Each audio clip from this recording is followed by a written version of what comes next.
Hi, everybody. My name is Brandon Box Higdon, and I am the Director of Forensics here at Bentonville High School, as well as the current president of the Arkansas Communication and Theater Arts Association. One of the goals that I set myself for this year was to be able to share some of the teaching aspects that I use in my classroom in regards to instruction about the events that we host at tournaments across our state. This one will be looking specifically at the public speaking events and also taking a look at what the National Speech and Debate Association uses for out of state in comparison to what we use here in state. There's not necessarily a lot of crossover, but I've also included some of the things that I look for as an instructor in forensics in regards to my own classroom walls. And so those are those areas where if you have junior high kiddos coming in that have already received forensic experience, what you can do is you can share some of the things that I look for, which kind of adds on to some of the upper level teaching aspects in regards to each particular event.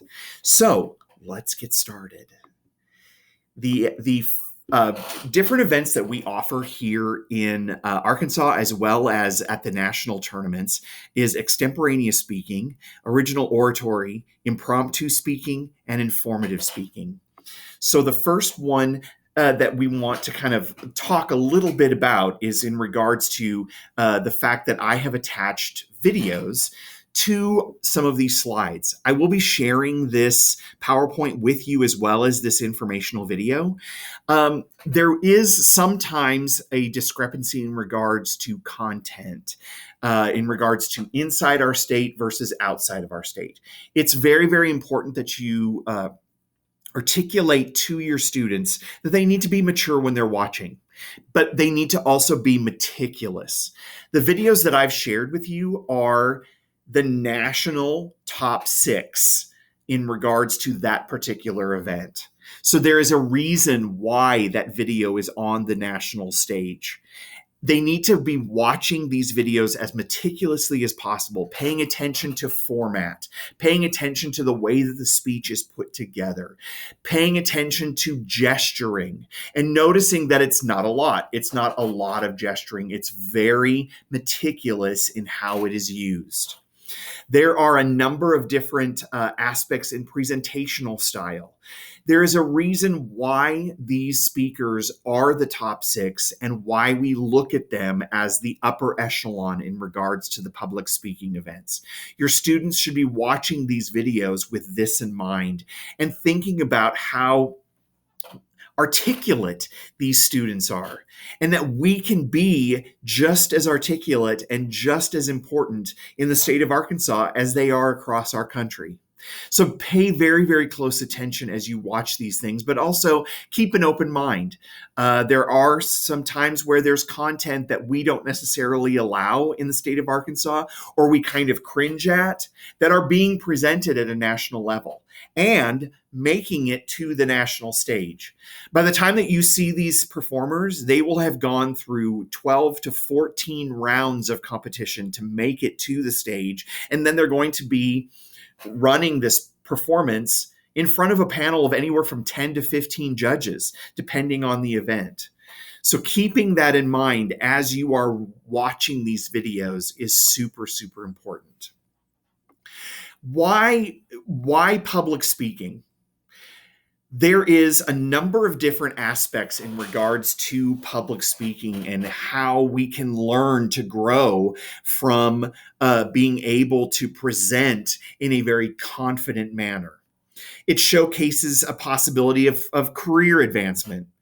It boosts your confidence. It also asks that your student be thinking about critical thinking and personal development and improving those communication skills. Here is what I do in regards to public speaking events in my classroom. I do not spoon feed. I do not say, oh, I think you should do this particular speech. I ask that the students dig into what is important to them, and I ask them then to bring that to the table.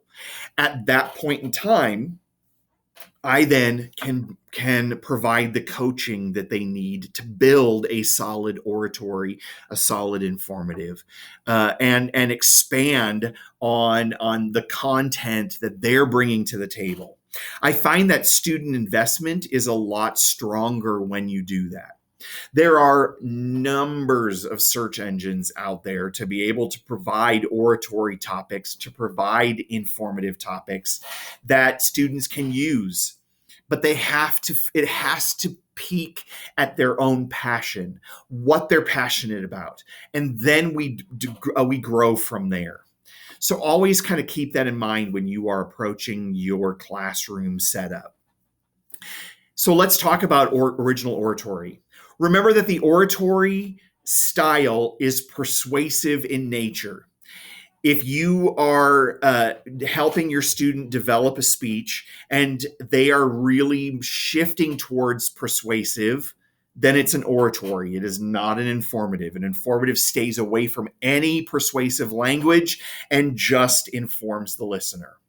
So what they're going to do is they're going to create an oratory that has an argument, and they're going to use evidence. They're going to use logic, and they're going to appeal to the emotional side of their judges and their audience.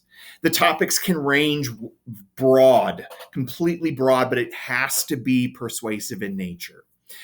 When I say that it needs to be well researched and organized, normally I will steer my kiddos towards three main points. And they are blatant in the initial stages of spelling out for me in that opening paragraph what the 3 points are going to be. And it's kind of like a roadmap. And it then tells that judge where you're going to be taking the speech, and then you take the judge on that speech blatantly. Point number 1 is such and such and such and such.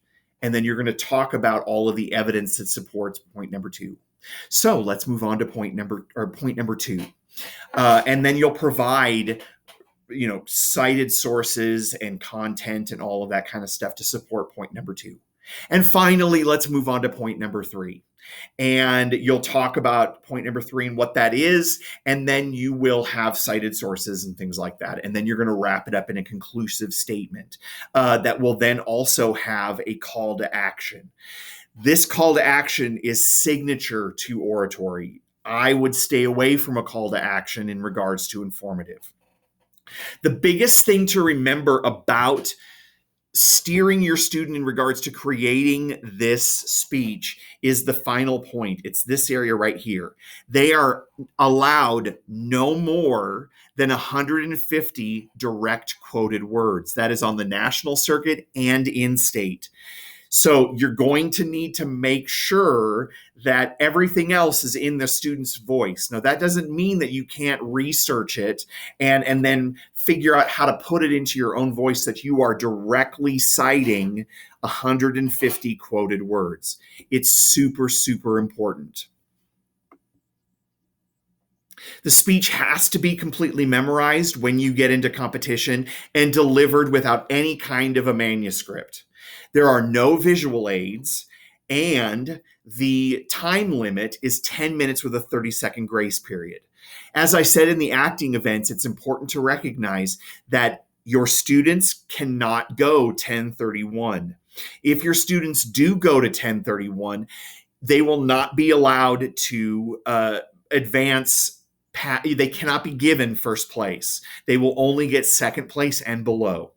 So what I always tell my students is try to get it to about 9:30, 9:45, so that you're in that comfort zone that you're not going to go over.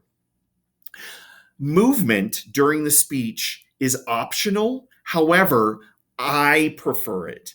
I prefer what's called platforming, which is where the performer, the presenter, starts in the center, and when they get ready to move towards their first point, they're actually moving to a point over on their right-hand side. Then after they start to move to the second, they're going to slightly stroll towards the middle and deliver the second point. And then as they get ready to move into the third point, they're going to move over to the left and they're going to arrive. And then at the end, in conclusion, what I ask is that they move back to the original point.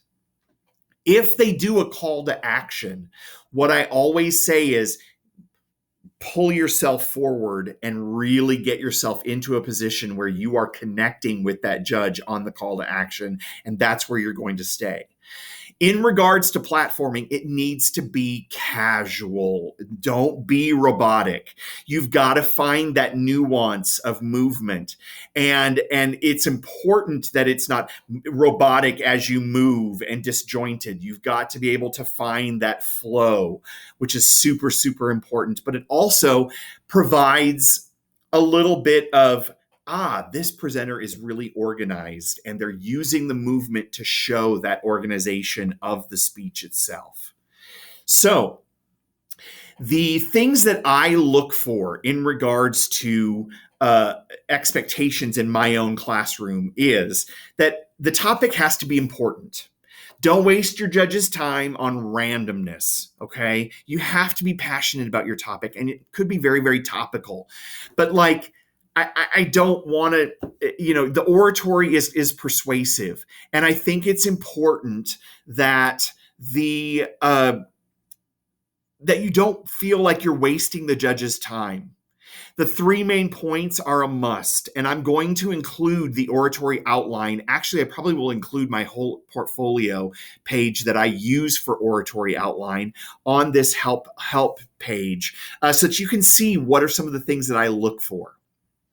The speech has to be very well organized, very well thought out, very well written, and very thoughtful, but persuasive in nature, and it's got to be easy to follow and understand. Remember that blatant citing of your sources is super, super important. And then that conclusion is going to repeat the main points and then end with that call to action. What have we learned? What are some of the things that we need to do moving forward after you've heard this speech? You're going to provide what I call a bookend. It's super, super important. And we're starting to see, actually, it's been around for a while. We're not starting to see it, that the beginning of the speech actually has a metaphor. And it's that higher level of thinking. It's that higher level of presentation where you're going to start with a metaphor in the beginning of your speech, and then you're going to flow into what the speech is actually about and give us your 3 main points. Then you're going to go through, you're going to take the judge on your journey through those 3 main points, and then you're going to get to the conclusion.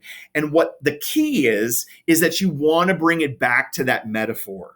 So that you're reminding us, you had a metaphor at the beginning. Now, what have we learned here at the end? And what is that metaphor? How has that metaphor changed? And then bring in that call to action. The bookend kind of provides that higher level of thinking, and it really kind of provides a little bit more of a nuance to your speech.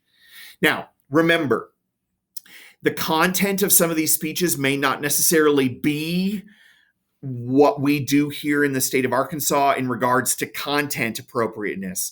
You have to watch as a mature adult and keep that in mind. Remember that sometimes out-of-state language is allowed, but pay close attention to the performance. There's not going to be a whole heck of a lot of issue in regards to content when it comes to public speaking events, but you want to steer your kiddos away from language and steer your kiddos away from strong content. Okay. So just be very, very thoughtful and nuanced in how you direct your students. So this young man was the national champion in 2019 in regards to original oratory. And then we also have the national champion in 2018. And then we also have the national champion in 2017. And I will let you guys watch these on your own time in regards to the PowerPoint, which I will share, and then you can kind of go from there. Here is what the National Speech and Debate has done a really great thing where they have provided a a sheet, a PDF sheet that showcases past winners, talking about what to expect when you compete in a particular event that NSDA offers. And so I've included a link here that pulls that up for oratory. When you get the chance and want to kind of pull through this, you can go ahead and do that at your own leisure. So let's move on to informative. Informative is set up pretty much exactly the same in format to oratory. However, it's informative in nature. Those kiddos need to stay away from any type of persuasion, okay? The difference between informative and oratory is that in oratory, visual aids are not allowed. In informative, they are, according to NSDA, they are permitted but not required, okay? The speech is delivered by memory. The competitors are going to create the speech pretty much in that same format of oratory, but it's going to be informative in nature. And it's used to educate the audience and the judge on a particular topic. It is not simply an essay, but it is providing evidence and logic and humor to be able to convey a message to your audience and make sure that the topic that you select is interesting to the student. I would not spoon feed again and let the student kind of come up with those types of topics for their speech. So the things that I look for and the things that I require here at Bentonville, here's where I say visuals are a must. It's going to set us apart. I think that in regards to getting to tournament, a informative speech that does not have any visuals, that is very, very well delivered, and then the competitor sits down and the next person gets up and provides the exact same style and nuanced speech as the first competitor, but has professional looking visuals to enhance it, is probably going to be a much more competitive speech than the one that does not have visuals. And so I do encourage my kiddos to have visuals. The visuals need to look professional, nothing handwritten, nothing that looks, crazy busy. It needs to be very simple. It can highlight each one of the points. So you've got an opening slide that you have that just tells the title, maybe. And then when you get ready to move on to your first point, you'll flip the slide down. And the next one is of the first point. Do you see where I'm going? So that each one of the points that you brings has a visual slide for it. It cannot have any electricity, nothing that can be, manipulated and turned on or anything like that. However, a lot of competitors will use Velcro, they will use little mini magnets, and they are interactive. It just depends on how much your student wants to do in regards to visuals that they can use. And you'll see it in the examples that are provided for you. Your topic has got to be important. There are so many times where you're sitting there as a judge and you're just like, why is this important? I don't get it. Really work with your student to think about something that's important to them, but it's also important to what's going on in the national narrative, in the world narrative that we can bring to highlight your students navigating through their presentation. 3 main points are a must. You can use the oratory outline in portfolio pages. That's super, super important. It's got to be well organized. Your platforming, your movement is going to be a little bit different because you want to stay kind of connected to those visuals. But you don't want to just stand on one side the entire time either. But you can cross to the other side, and you've just got to kind of work your way as you're attached to those visuals. It's got to be easy to follow. It's got to be organized. Gesturing can be simple. Your interaction with your visuals does not want to throw off your kilter in regards to how you navigate through that. And then your conclusion should repeat the three main points and what we've learned at the end, and then listen, no call to action. Do not call to action this one, because then that takes it to that persuasive side, and that's important that you steer away from that. It just needs to be informative in nature. So here is a speech that made it to the national stage. And then also, this is Spoken Differences by Patrick Kelly in 2018. And then this is the Birds and the Weaves National 2017 Informative Speaker. Here again is your what to expect in competing in informative speech that you can pull up, which helps.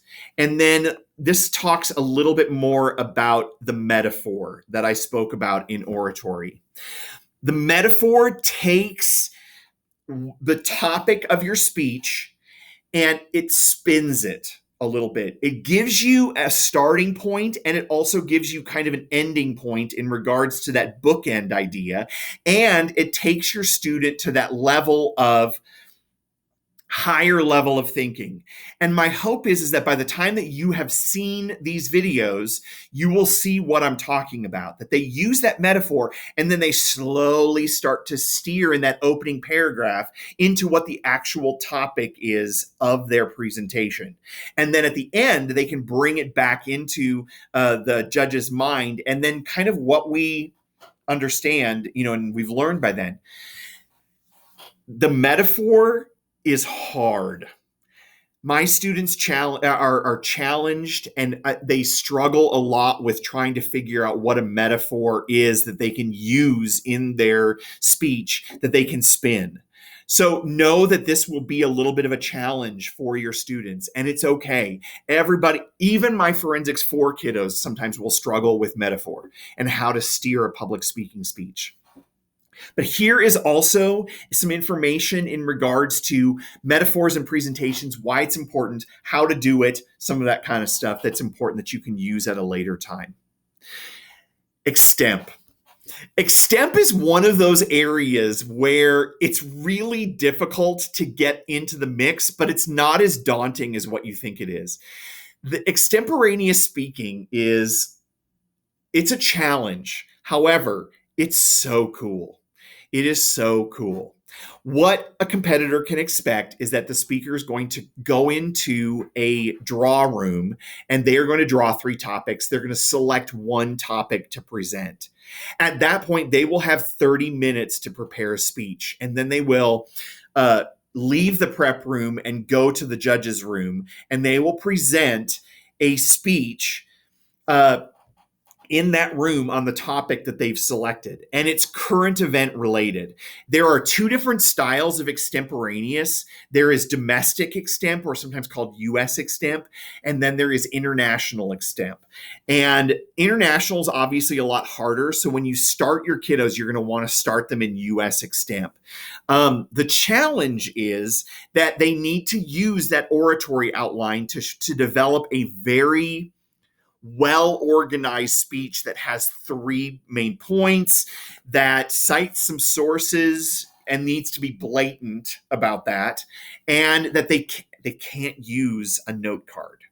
They have to do it from memory, which is the challenge. And so it's getting themselves comfortable citing, like, for instance, John Smith from CNN stated, and then stating it and being more meticulous about that is a little bit of a challenge in regards to this particular event. They only have 7 minutes with a 30-second grace period to be able to speak a very well-developed speech. And then you use the platforming. It's optional, but I always encourage my kiddos to be able to follow that same oratory format. This is the NSDA has specific rules about internet access during tournaments, and this is the new pilot of internet rules that they have created that you can pull up. Now, remember, 7 minutes or the 30-second grace period. If that student goes over, they can't be ranked first, as is other things, but no minimum time is mandated. But you know me, if you've watched the other video, I always tell my kiddos, you got to get to about 6:30, and then you need to be wrapping it up. Okay, so that you can provide a really good, solid aspect of a competitive speech. These are some of the things that I require in regards to what they need to be looking for, that I am looking for when they run an extemp round for me. It's got to have a strong attention grabber. It needs to have that, maybe it's a metaphor. If you know how hard I just said that the metaphor is, so you've got to get your students comfortable in thinking along that line in a 30-minute time frame to be able to get that strong attention grabber.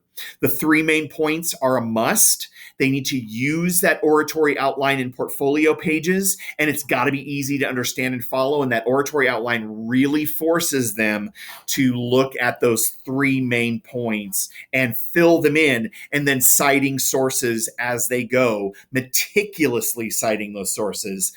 Blatant, okay? And then conclusion, exactly like the oratory again. You need to make sure that you're repeating those 3 main points. What have we learned today? 1, 2, 3, and then wrap it up in conclusion in a 7-minute time frame. This young man is the national champion of international extemporaneous speaking, and so you'll see that oratory outline, but then you also have to think about the fact this young man had 30 minutes to prepare this speech. So here's what to expect in international extemp, but it's also, remember that international extemp is the hardest. So when you get kiddos that are interested in this as you present it to your students, remember that put them into the domestic ones first, which is only US ideas. And then once they get more comfortable with that, then you can put them in international, which is all world style events. Impromptus, it's very interesting because there's no 30-minute prep because that's not impromptu. The student will go into a room where they will draw 3 topics. They will then choose one of those topics in front of their judge, and the performer will be allowed 7 minutes to be able to prep a solid speech and perform it in a 7-minute time frame. What they're going to do is they're going to present their judge with that topic slip, and then they're going to start speaking, and they only have 7 minutes to be able to prep the speech and be able to deliver it. So consequently, these are more random, lighthearted, fun topics. They're not going to be, very in depth. It could literally be Burger King is better than McDonald's. And the student has to get up and if they've selected that one, remember they'll have a choice. If they've selected that one, they will then have 7 minutes to be able to prep a well-developed speech and then get up and deliver it. Okay. So in regards to some of the public speaking things, remember that it could range from nursery rhymes, it could be current events, it could be celebrities, it could be organizations, it could be quotes, it could be lighthearted or serious, but it does not require a lot of research. It's just off the top of your head. The thing that the judge is probably going to be looking for is can they follow that oratory outline and provide a well-developed speech in a 7-minute time frame? Some of the things that I will also tell my kiddos is that I want them to be able to prep themselves in around 2.5 minutes. They need to be getting up and speaking so that they are speaking more towards using the time frame of that 7-minute time frame for speaking rather than prepping. They can take a notebook in there to prep their thoughts. And in fact, I require that they do that so that they can show me the notes at the end of the semester when they turn portfolios in. But they cannot get up and use their notes to speak. Everything has to be present and using the platforming style with strong gesturing. Here are some valuable articles that I found on how to become a better public speaker. You can access these by clicking the links. And so I do provide that for my kiddos. The biggest thing to remember is if you have any questions at all, please do not hesitate to contact me. I am happy to help. And it's bboxhigdon at bentonvillek12.org. I'm happy to help you out in any way that I can. And so I thank you so much and good luck. And I hope that you find as much enjoyment in sharing these events with your students as you do with your acting events.